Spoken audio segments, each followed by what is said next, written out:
Pinnacle Sports is rated A+ by SBR. Click on their logo to find out why.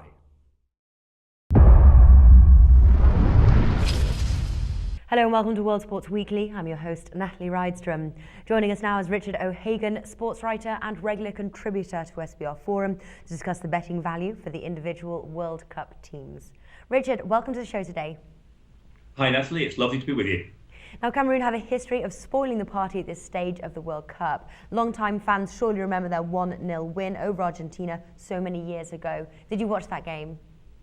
I did, Natalie, and it was a real shock. It was the opening game of the 1990 World Cup.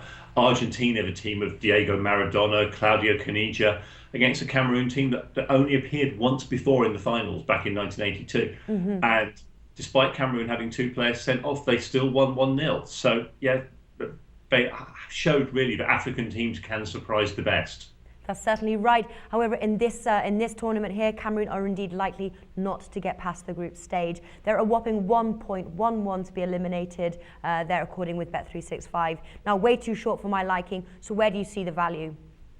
Well, to be honest with you, Natalie, at that price, I'd be backing them to go through, because although they're not as good as that Cameroon team of the 1990s, they're in a group with Croatia, who are also not as good as the Croatian team of the 1990s, and Mexico, who somehow seem to manage to not even be as good as the team that won the Olympic title 2 years ago. So I think they've got a really good chance of getting through.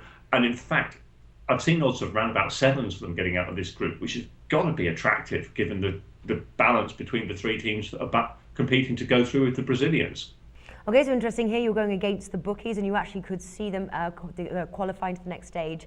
Now, veteran striker Samuel Eto'o is priced at 5 by BetVictor as top goal scorer. Is that worth taking?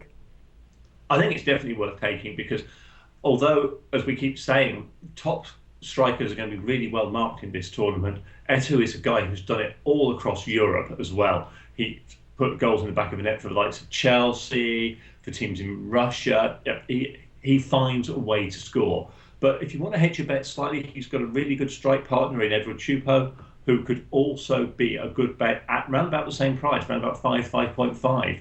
So I would be inclined to cover both of them in this tournament, because I think they could both find a way to the back of the net. Okay, interesting. Now, what would you say is your overall top tip for betting Cameroon? I think my best way of going about this is to bet on them picking up 3 points in the group stage, because aside from Brazil, I can easily see all three teams picking up 3 points and the decision being made on goal. There'll be goal difference in the World Cup finals. So they could go through on that basis at around 4.8. But if you're feeling really confident, back them also to pick up 4 points. So that'll be a win against one of the other two teams and a draw against the other one. And that'll get you 6. So really good value to be had there on Cameroon. Okay, wonderful. Richard O'Hagan, that wraps things up for our Cameroon preview. Thank you for joining us today. You're welcome, Natalie.